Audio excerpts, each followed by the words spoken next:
Hello, ladies and gentlemen. This is Nishant, and welcome to another episode of the Nishant Garg Show. The mission of this show is to spread mindfulness awareness, and my job on this show is to invite world class experts to extract the practices, routines, and habits to live a fulfilled life. Today's guest is Abbasi. His mission is to bring mindfulness to the workplace to support individuals or companies struggling with stress, burnout, uncertainty, or a lack of motivation. In this episode, Jay talks about his father's death in 2014, self-observation, grief, managing your emotions, mindfulness, doing the inner work, suffering, painful moments, and much, much more. To learn more, keep listening.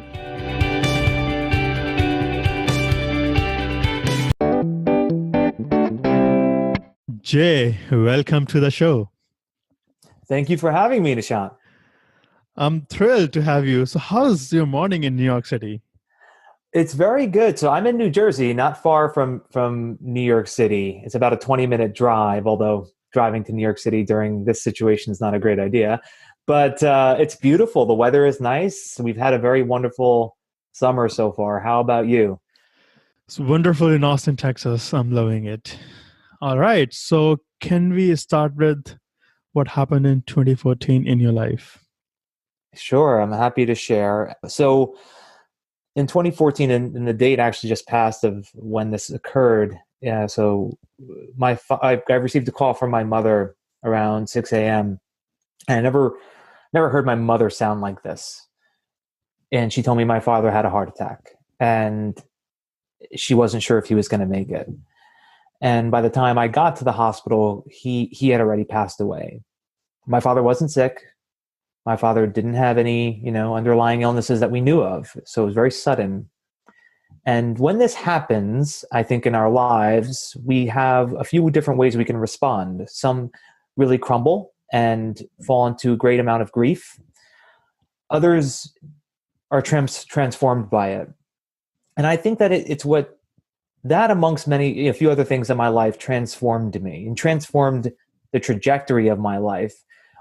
During that time, of course, I had to be strong for my family. I'm the only son. I have two older sisters. My daughter was 2 at the time. I was married. So I wanted to be sure that I was there for everyone. But I had to personally figure out how to manage through this grief. And it also made me realize that my life is short. I don't know what's going to happen. So I did a lot of self-discovery, Nishant, and it brought me to mindfulness and it changed my life. It changed my life completely, both personally and how I manage through my own emotions, but professionally as well. I think it helped me to develop the skill of what I call self-observation, the ability to look at oneself objectively, thoughts, feelings, actions without judgment, and from there make actual change to my life. And I think that everything that's happened since, that was probably the milestone that led me to where I am today. You mentioned that you felt some grief. How does grief feel like? If you could put into some words, if that is appropriate.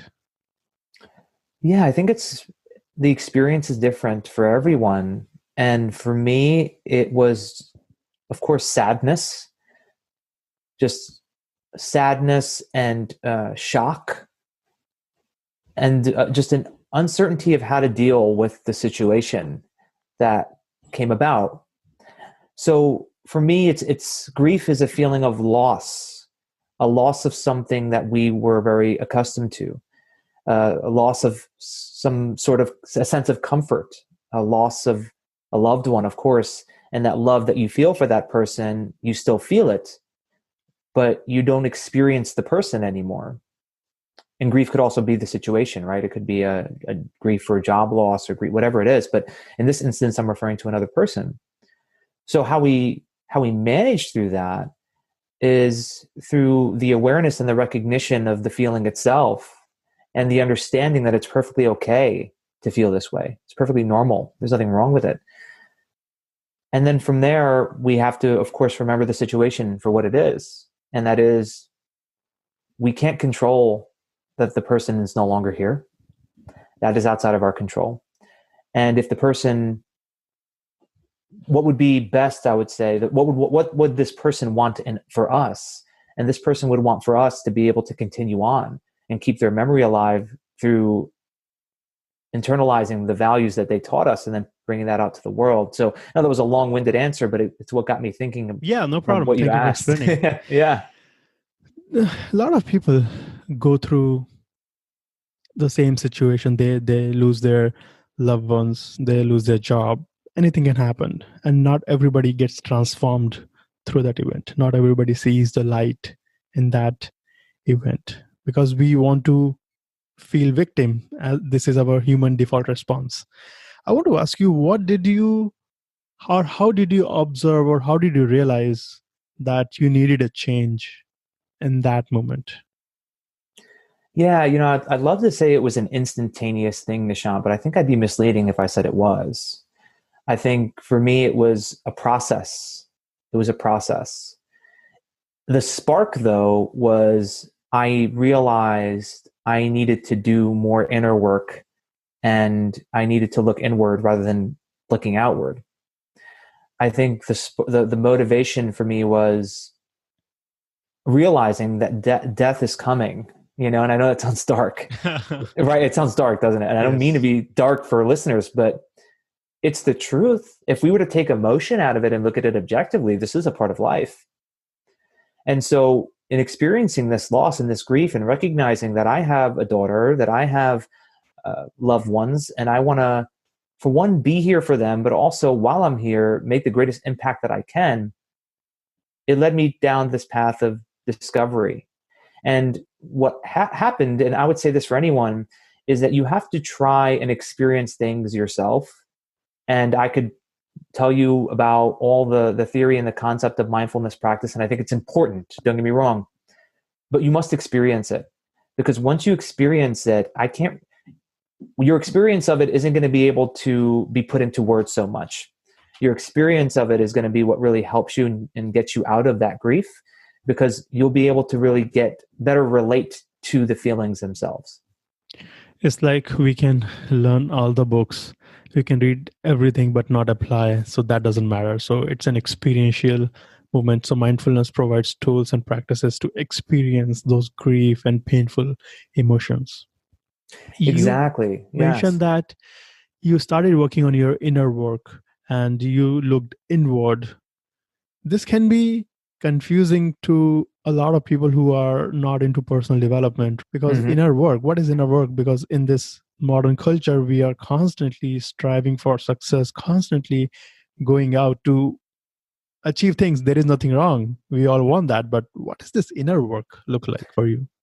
Yeah, yeah. And I'm with you. There's nothing wrong with that. I consider myself a very driven person. I consider myself, I aspire to things. The difference is how much do I cling to them and what my experience is like throughout this journey. So here's what I would say to someone who has that kind of thought process. Again, there's nothing wrong with wanting that, but if we really understand this objectively, how you show up in the world, how you impact others, how you serve, the results that you get are ultimately due to your abilities, the actions you take, your effectiveness, your focus, and your ability to manage yourself and manage your emotion, right? So, in order for that to improve, in order for that to change, to get different results, because if you want different results, you have to change, of course.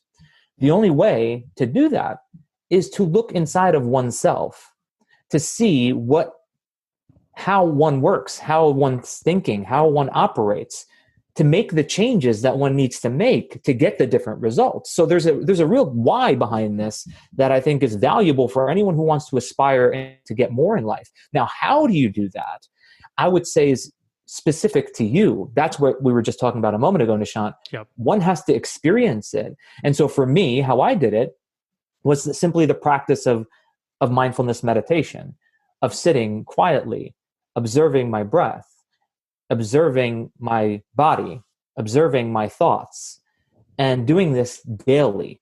Just like one would go to the gym every day to exercise on a regular basis to build up the muscles of their arms and their chest and whatever it is, this is required to build up the muscles or to build up the strength in the human mind to be able to have that awareness. Because with awareness, we can then achieve so much more because we are aware of what we're doing. We understand why we operate the way we do, and we can make changes to it. You talk about mindfulness meditation. Did you practice meditation before your father passed away, or you started during that time? Before he passed away, I had dabbled in it because so that year, the year of that 2014 was a year that changed me quite a bit, because even earlier in the year, I was going through some challenges with work. I wasn't financially in the place that I wanted to be in. I was struggling a bit with my marriage as well. And so I was seeking out, different solutions. I was going through personal development, reading books, things like that. So I had dabbled, Nishant, but the practice didn't really become a serious practice until after he passed away. There's truth to the fact that there is no growth without pain. I think that no one grows and develops in pleasurable experiences. Now, don't get me wrong. I like pleasurable experiences. I enjoy them. They're not bad, but who grows from a pleasurable experience, right? We only get something out of a situation when we had to overcome something. We had to get through something. So yes, I think there is value to crisis. And when you zoom out and you look at it, you'll realize that the moments in your life that were the most challenging were the moments that led to the greatest growth. Do you feel that when we work more on ourselves, when we do more of inner work, we invite more sufferings, more painful moments? I don't think we are inviting more painful moments because we are probably already experiencing them. The sensation might become a little bit more in the moment. When you're looking inward, you might feel it a bit more. They actually show that in brain scans. And if you were to look at a meditator, I should say, under an fMRI, the area of the brain that experiences the pain actually starts to light up a bit more. But what ends up happening is the second part of it, which is the psychological suffering, dissipates much faster than the person who doesn't meditate. So in other words, you will actually experience the pain maybe a bit more when you are looking inward because you're looking at it, right? You're putting a magnifying glass to it. But when in doing that, it will relieve it over time.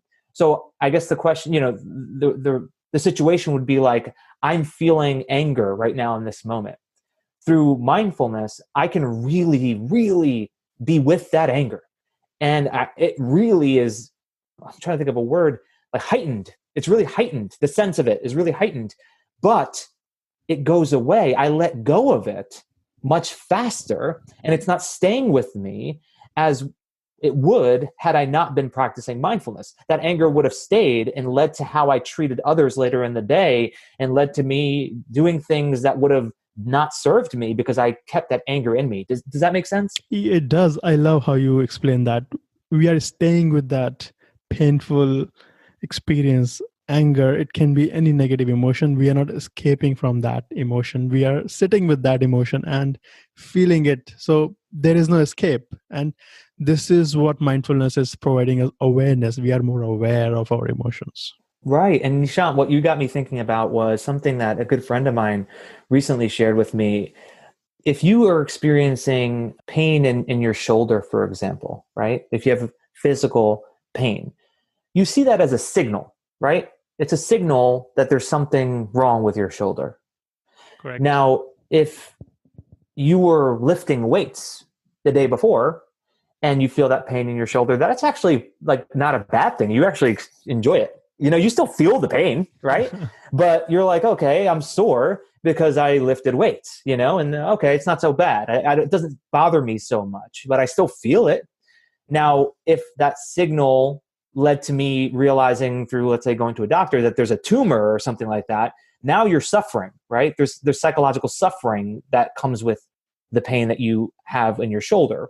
So I guess the point being, things like anger and sadness or whatever the negative feeling is, they are a signal for you. How you relate to the signal is something that mindfulness offers you, because you can choose to relate to it differently. You can relate to it as, hey, this is a signal for me that something someone did triggered me to respond this way. I should respond in kind to protect myself, right? But if we don't have that process going on, we're not relating to it that way. We're just letting the anger sit with us and linger and stay because we didn't see it as a signal. We perceived it as, this is who I am. I'm angry. I'm an angry person now. You know what I mean? Yes. We are being attached to the I. Right. And there is a huge distinction between I and me. It's the me Correct. that suffers. I never suffers. And in 2020, we are living in this world where there is a lot of suffering, pandemic, racism. What advice would you give to somebody who is dealing with suffering every day? Well, we touched on a few things, and I'll recap those few things we mentioned a bit, which is to always zoom out when you can. Zoom out and look at that this is a blip on a much larger scale, right? And if you were to zoom out and realize that, yes, this is hard and there's nothing you're doing wrong. You can't blame yourself for feeling the way you do. Remember that through the course of your life, this is going to be something that you learn from. There's some value that you can get from this if you do that, if you take that time to zoom out and see it from that distance. So that's the first thing that comes to mind. The second thing I would say is, while I know that this time makes us feel that we are in a state of uncertainty, I would say that we are always in a state of uncertainty. This might just heighten the focus on it and make us think, wow, COVID, pandemic, what's the economy going to be like? All this injustice going on and the news talking about racism, like things are crazy right now. Who knows what tomorrow brings? But uncertainty is always the case. It's not different now than how it would have been before all of this. You never know what tomorrow brings. So that could sound scary, and I don't mean to scare someone, but what I'm trying to say is, if we just realize that life is always uncertainty, there's always uncertainty. Impermanence is just a constant in life. Is. Right? So if we know that, and we always just understand that nothing will remain, everything will change, it actually kind of frees us from the fear of it. I experienced that myself, like quite a bit, which is knowing that I don't have control of most things and accepting it. Having acceptance of the fact that I can't control much of what happens outside of me. If I know that and I understand it and I accept it, it then helps me to think through and recognize what I can control. And I can control how I relate to my emotions. I can control how I relate to the thoughts that appear in the head, that arise in the head. If I can control those things, then my experience of it all is up to me. Right. Do you ever feel that no matter how much work you do, there is always that small bit of fear? I always feel that way. That fear is always there inside, and that devil on the shoulder, oh, you're not good enough, you're not worthy enough, you can't do this, right? Do you feel that sometimes? I feel that all the time. Maybe not all the time, but I feel it a lot for sure. It's not something that I think goes away. It doesn't go, like I would say that, it doesn't matter how successful someone is, how many people tell them how great they are. You are always, because of your own programming, the way you described the I and the me, right? The me, right? The ego, whatever word that wants to get used to describe the thoughts and the feelings that arise naturally due to our own programming and our conditioning and our genetics, right? That will always run. The programs will always run. And the difference is how I relate to it. So when the program runs of, I'm not worthy, I'm an imposter, people are going to find out that I'm full of you-know-what, all those things come up, right? What the difference is, what mindfulness has given me, the gift of mindfulness has been, I can look at it objectively and realize that that is not me. When you say objectively, yeah, do we have something subjectively as well? I know I'm making it up right now. So I'm trying to say this for our listeners who are not into mindfulness. So when you say Sure. objectively, what does it really mean? Yeah, Looking at sure, myself sure. objectively, Sure. So please. let's use this example. Imagine a scientist who's looking at, I'm just going to make this up as I go, looking at ants through a microscope. Okay. The scientist, when he looks through the microscope, isn't hoping that the ant is going to do something specific. The scientist isn't judging the ant and saying, oh, the ant shouldn't be moving this way, it should be doing this. That would be subjective. That would be, I'm bringing my own judgments, my own perceptions, my own conditioning into me watching the ants, right? It's like a filter that gets created that I'm looking at the ants through a lens. When I look at something objectively, I remove my judgments, I remove my conditioning, I remove all the perceptions that I might have of the ant, and I'm just looking at it and watching it and observing its behavior. So when we can look at ourselves this way, the way a scientist would look at an ant, just understanding it, just accepting it for what it is, and then we can not have judgment in ourselves, and we can see how we really operate. And when we could do that, what I find is that you don't hold on to the thought and you don't push it away. You don't cling to the feeling and you don't run away from it. You're just there with it. Is there any specific meditation practice for that? Well, I think that all the practices are basically teaching you this. I mean, in any time that you're in the present moment, focusing your attention on the present moment, on an object, whatever that object is, right? Whether that's your breath, if it's a mantra, if you're doing body scan, if it's open monitoring, whatever it is, those things that we do are all objective awareness. It's all not having judgment on whatever it is that we're watching. So I think any of the practices that fit the person's preferences would get us there.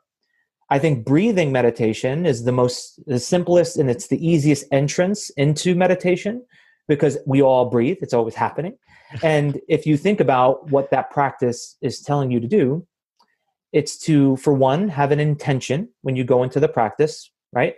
And not to have a goal. It's an intention. I intend to be present. I intend to be calm. I intend to be quiet and still, whatever that is. I intend, then I also, of course, have to have attention. I'm keeping my attention on the breath, and I'm doing it without judgment. That in itself is creating objective awareness as you watch your breath go in and out, not just like you wouldn't expect the ant to act a certain way. You're not expecting your breath to act a certain way. You're not expecting that your thoughts would not come up and not, you don't have that kind of judgment going in.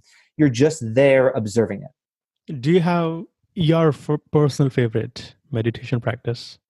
Yeah, I love when people ask me this question because it's not normally the answer that people like. But I actually, Nishant, I think there's so much value to the traditional ways in which to practice meditation. And I in no way would ever say there's something wrong or right or anything. It's just there's value to learning the traditional ways and practices. I've personally mixed everything into this kind of version for me. And I don't think there's anything wrong with that. I think that if people have a practice that gets them to the present moment with acceptance, right, that should be their practice. And so for me, I usually start with a breathing meditation when I sit, and usually I spend about 30 to 40 minutes. I begin with a breathing meditation where I'm observing my breath. I then include a body scan meditation. I become aware of my body and different areas and how I'm feeling sitting. I also go into an open monitoring where I'm just observing sound and the presence and being in the room. I will also include mantra, but for me, it's not chanting something that I don't understand. It's more of choosing a word that means something to me. What is your word? I have many, it depends, but here is one I use a lot. Now is another one I'll say quite a bit. Observe, I'll say as well. And then another one I would say I use every morning is release. I love Release. it. I love so you combine multiple practices into one session, one jam session. So this is great. And can I say about my meditation practice? Please, I'd love to hear it. So I start with breathing meditation. I do 20 to 30 minutes every day. I would start with breathing and then transcendental. So my word is release, release. It Slowly saying is. release, release. That's the word I use 99.99% of the time. Breathing, release, release, and then just, you know, creating some beautiful pictures in my head. Maybe sitting in a park, sitting by the lake, enjoying the nature. And thoughts come, observe, let it go. Thoughts come, release, let it go. That's what I'm saying. Release, release, mantra based. Isn't that fascinating that you and I use the same word? How amazing is that? I've used release for years. It's been very helpful. I even use it throughout the day. You know, when I'm really feeling overwhelm hits or stress or whatever it is, I find myself going back to that word quite a bit. And the good thing is, meditation doesn't have to be traditional. You don't have to sit. It can be mindful eating. It can be mindful walking. When you're walking, you can practice this mantra, right? Absolutely. I think I'm so glad you said that, Nishant, because I think too many people assume it has to be sitting on a cushion, for 30 minutes with candles lit and, all those kind of things. When in reality, I practice through walking almost every day. I'd love to say I do it every day, but almost every day. I spend 15 minutes. I just do a quick walk around my home here, enjoying nature. I leave my phone, and it's an incredible break in the day for me to be mindful with nature for 15 minutes, go on a walk. So there's a little bit of exercise included, and I'm just observing. And yeah, it's a wonderful thing to do every day. Leaving phone. That's a great practice. Leave your phone, guys, when you go for a nature walk. We are always attached to our phone. We are taking pictures when we're in the park. We are, we are on the social media. When we are in the nature. There is nothing wrong. It's just, practicing, you know, being Absolutely. away from all these things, from this noise. Yeah, Nishan. I mean, I could talk to you about the phone all day and the type of life it creates for us if we allow it to. I think the phone is meant to be a tool. It's meant to be something that's useful for us. And for so many of us, it has controlled our lives and we don't even know it's happening. So what someone asked me recently, could you give me tips on how to be mindful throughout the day? I asked them about their phone. It was the first thing I asked. And they said, well, yeah, I have like my notifications, I get this and that, and then whatever. And so my challenge to them was to consider every notification as a distraction and forcing them to be reactive and realizing that many of those most likely do not serve them, because what it does is take us away from the present moment. And it's constantly doing this. So if we want to develop a mindfulness practice and we want to be more mindful, we want to be more present, it's very challenging to do so if in your pocket there is something that's always taking you away from the present moment throughout the day. So for me specifically, I have my phone on silent 99.9% of the time. It never rings and it does not vibrate. The only time it does is if I'm really expecting a call from someone, so I'll change it. I also only have notifications, meaning just it appears as a little pop-up on my phone for text messages, for phone calls, and for Outlook, for email and calendar things.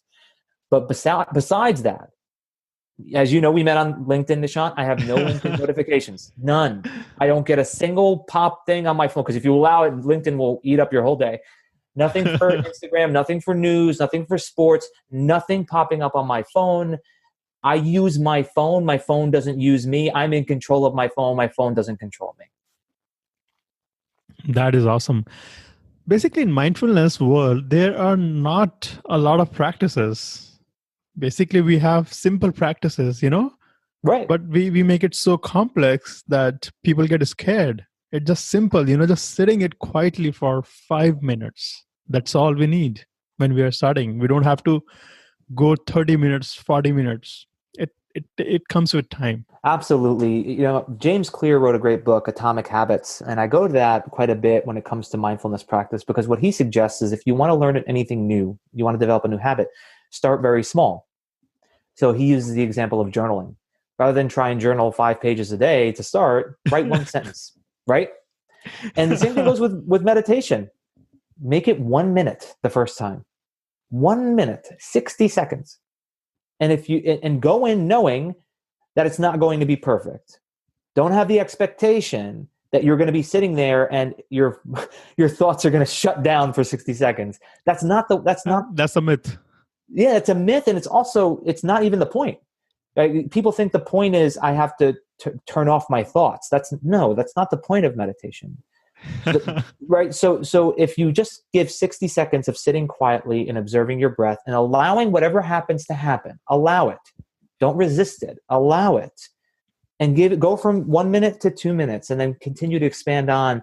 That's how you develop a practice. And you'll see the results. I mean, the science has proven it's not even an opinion anymore.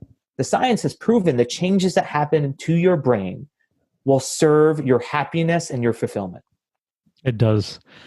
And the side note here is it doesn't alleviate any suffering or pain. It comes with, but mindfulness and meditation helps in dealing with those situations. Of course. Yeah. I mean, we're not going to change the circumstances you can't change the circumstances of your life through mindfulness practice. And just like how I was explaining with the shoulder before, right? The pain in the shoulder may not go away. Just how you relate to the pain will change. Exactly. Do you talk about mindfulness and meditation in your family with your daughter? Yeah. My girlfriend now does practice every day for the most part, I think. I'm not checking in with her or anything like that every day. Did you meditate today? It's more of she does for sure on, regularly. They are aware. Yeah. And my daughter and I practice every day. So the way I do it with my daughter is because, she's 8. So I don't want to make it seem like it's daddy's assignment that she has to do. So I've explained to her the benefits, and she chooses to do it on her own, and I let her choose how long. That is so amazing that your daughter does some bit of mindfulness work. I appreciate it, Nishant. I mean, she's a wonderful child, and just like every child in today's world, they get distracted, and she's she can get very distracted. So I think that children nowadays need this practice, and the way in which I teach it with her, the way in which I guide her through it, is giving her again the time. I say, okay, sweetheart, you tell me how long you want to go for tonight, and sometimes she picks 2 minutes, sometimes she picks 6 minutes. I let her choose, and from there I will guide her through a practice. And I think with children, what I found, she does better when I focus on her belly. And so I just tell her to focus her attention on her belly and how it expands, how it grows, and how it shrinks. And she's been doing very well with it. We've been doing it for a little while now.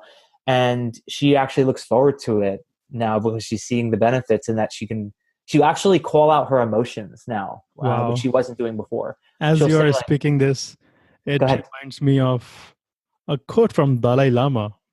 I'm going to paraphrase the quote. If we can teach, I think, a 5-year-old kid how to meditate, we can remove the suffering from the world.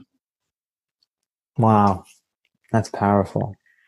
And yeah, I mean, I think there should be more in how parents can help their children begin a practice. I think there's something there where there's a gap. There's a need to give parents the tools to teach their kids mindfulness. Would you mind walking us through a guided meditation that you do with your daughter? Yeah, sure. So I'll tell her after she picks her time to sit with her back straight, right? Get in a comfortable posture where she's alert. And I'll tell her to close her eyes. And I will tell her, okay, now become aware of your feet and begin to loosen them. Soften your feet. Now move up your body and go to your legs and relax your legs. Focus your attention now on your belly and soften your belly Go up to your shoulders, relax your shoulders. Go up your neck to your jaw and loosen your jaw. Relax your cheeks, your nose, relax your eyes, and bring your attention to your belly. Notice how, when you breathe in, your belly moves. And when you breathe out, it moves again. I can keep going, of course, but ultimately I have her continue. Thank you for that. Of course, I will continue to guide her through by giving her little notes, such as even sometimes inquiring with a little question, like what happens exactly when you breathe in? What's happening with your belly when you breathe out? You know? And she's just watching, and then I'll say things like, observe your belly, watch your belly, things like that. And then we go through, and then I'll, of course, close it by bringing her attention back to the room that she's in and to open her eyes. But yeah, so that's kind of in a summary This is so powerful, so amazing. how I love do it. Yeah. So can we use journaling as a tool to inquire ourselves if we don't have anybody with us? Of course. I think journaling is in itself a mindfulness practice. People don't necessarily categorize it that way, but I do, because you're in the present moment, right? When you're doing this practice, you hopefully are not judging yourself in the journaling process. You're simply you're writing down your thoughts, and you're doing it with acceptance. So I think that what journaling helps us to do is to look at ourselves in a different way, right? Through jotting down our thoughts and our feelings. I think of mindfulness and the skill of self-observation as pulling up a mirror to be able to look at yourself with acceptance. And I think journaling does the same thing.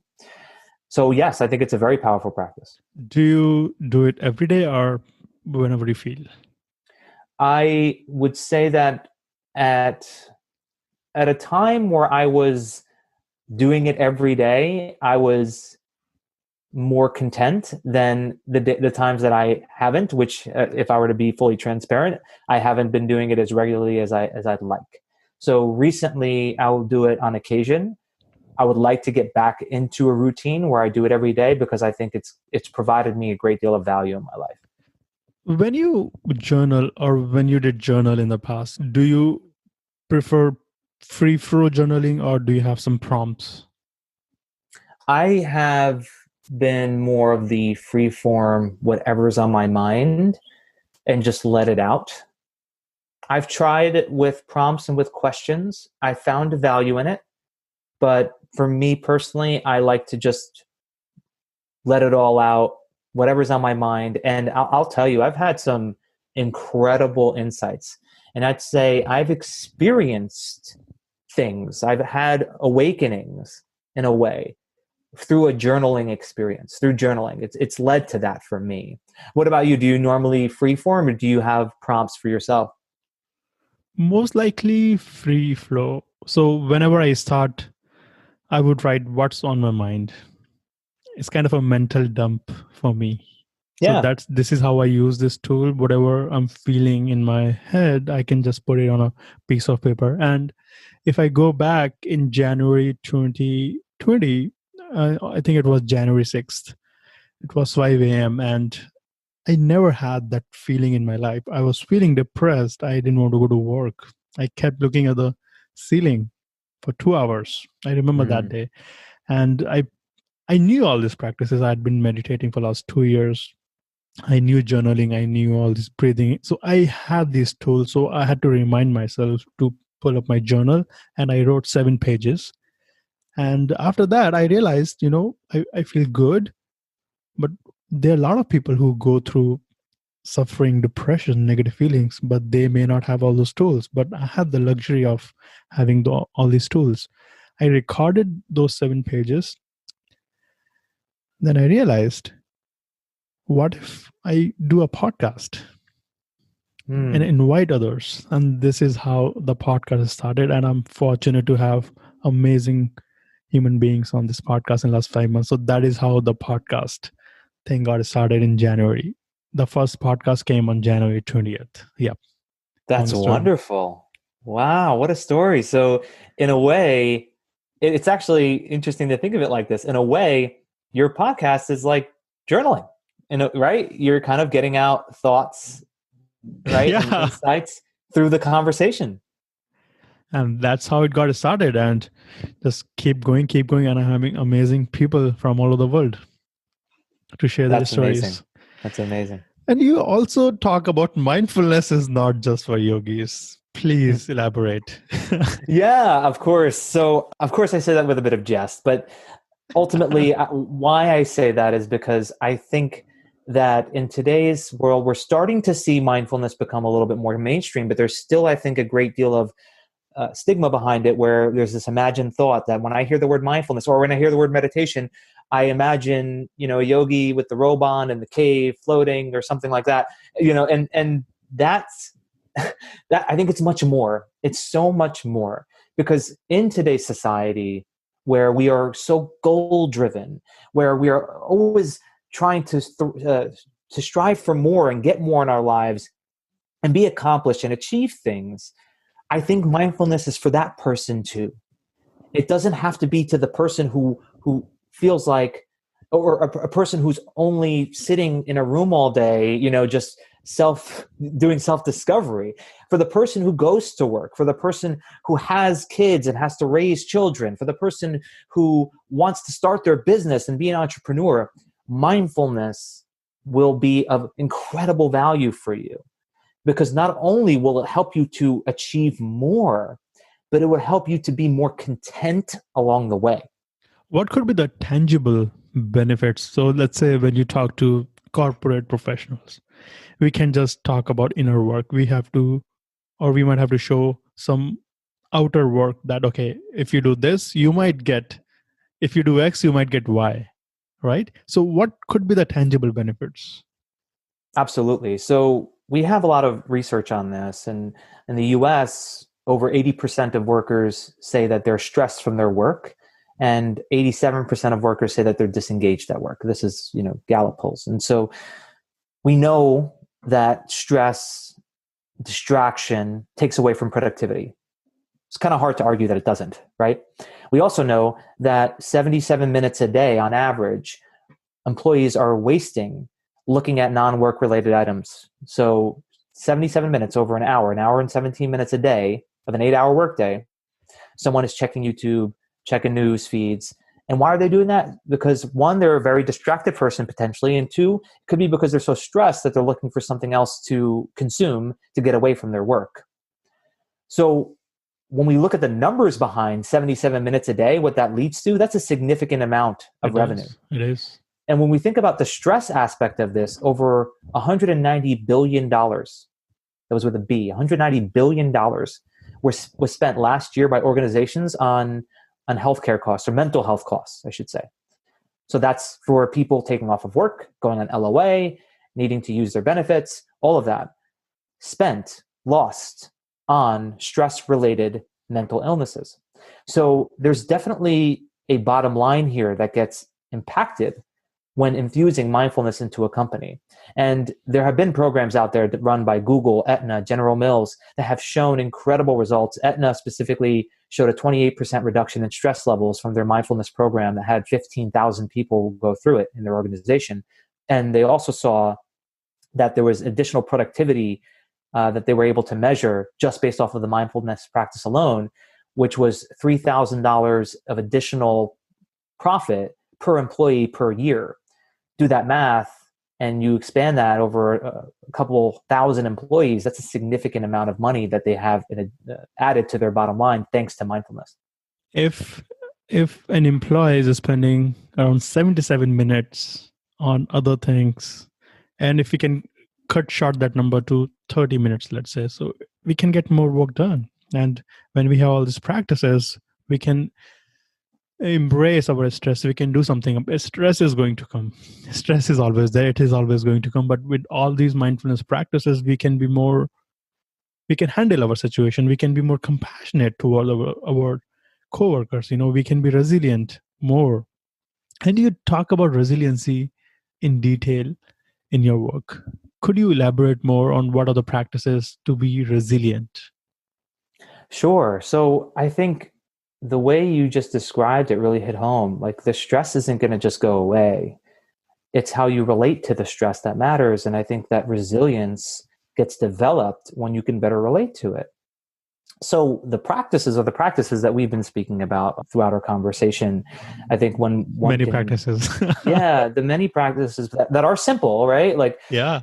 Being able to even infuse practices throughout your day. So you mentioned mindful walking before, you mentioned mindful eating, and even just finding moments throughout the day to take one mindful breath will be have such an impact on the day. Because if you think about it like this, let's make the example. I'm at work, I have project deadlines, and I'm already stressed with all I have. And then my manager sends me an email and says, I have another project that I need to start working on right away. And I have to be done by Monday, right?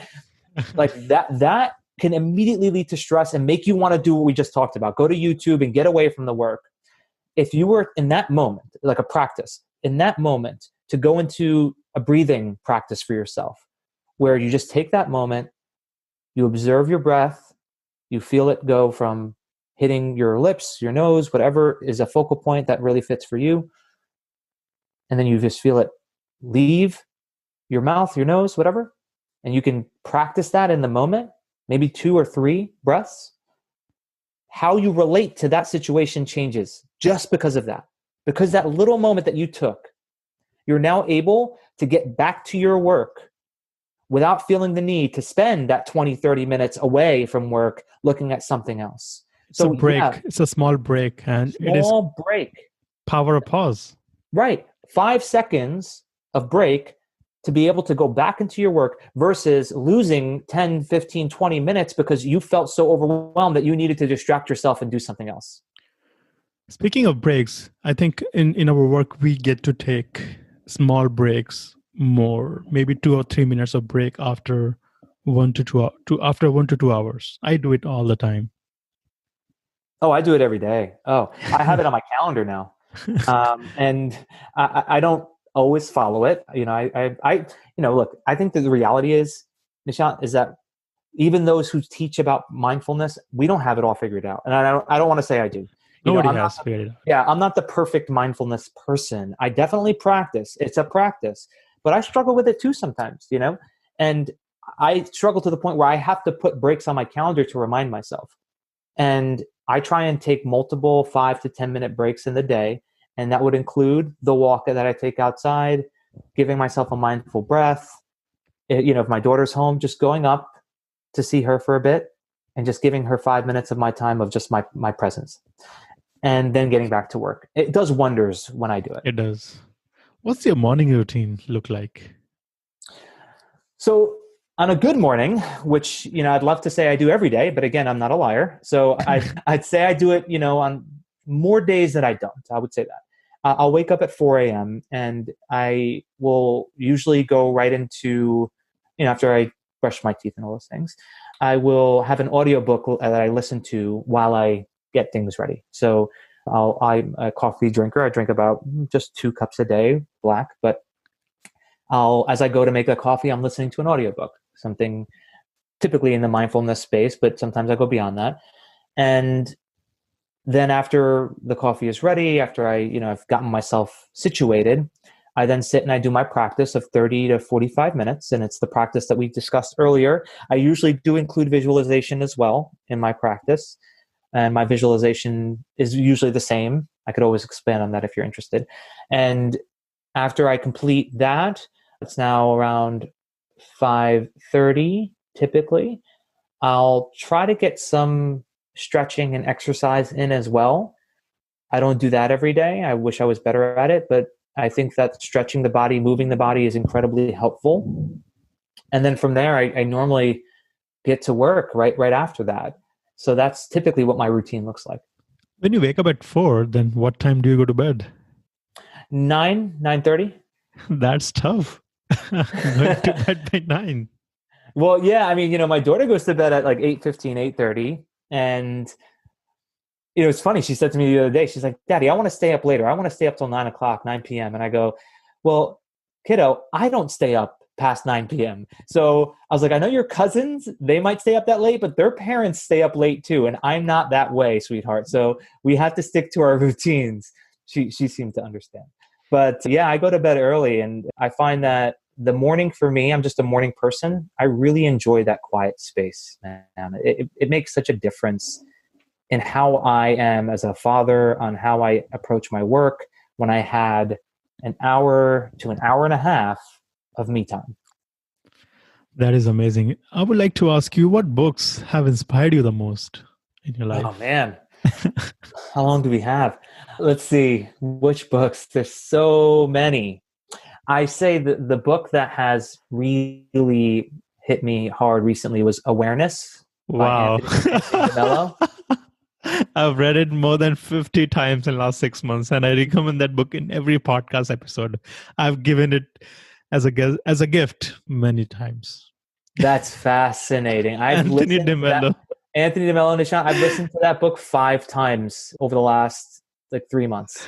Life change. That's why now if I take a step back, that's why you were using the word cling.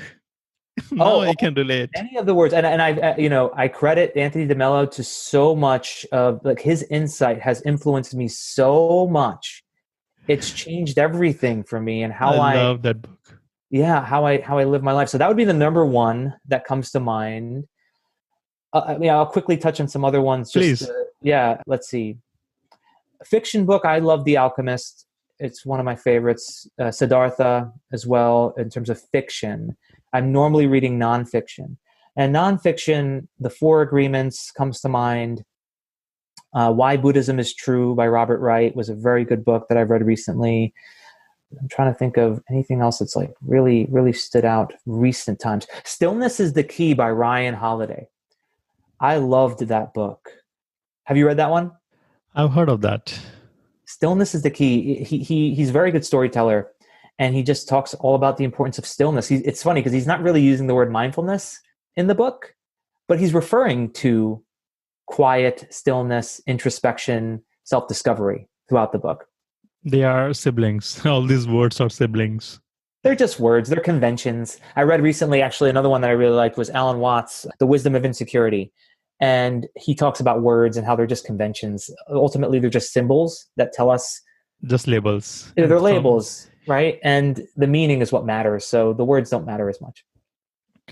Awesome. And before I ask you my last question, Jay, I would like to ask you, what are some of the things you have changed your mind about in the last few years?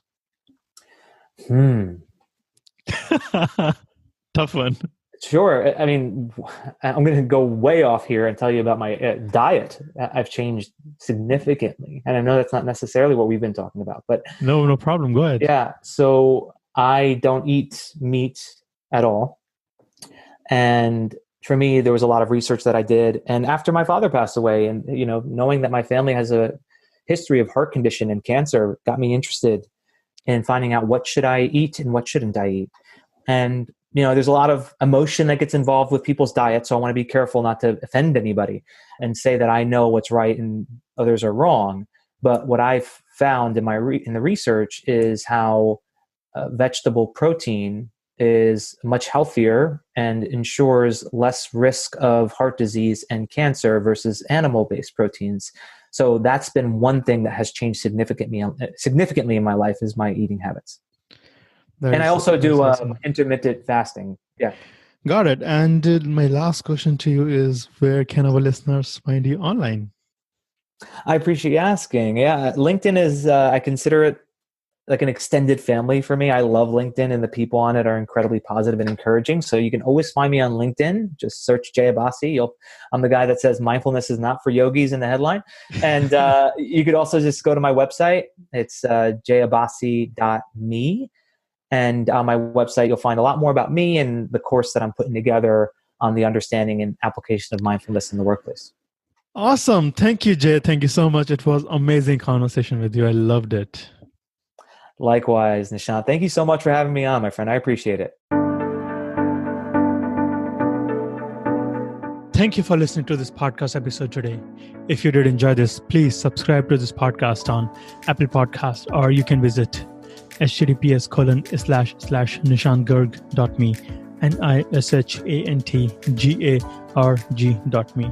You can also share this episode with your loved ones to help them live a fulfilled life. You are not alone in this journey. We all struggle in life. There is no shame in talking about it. I go through my highs and lows. I get depressed, and these practices help me in living a resilient life.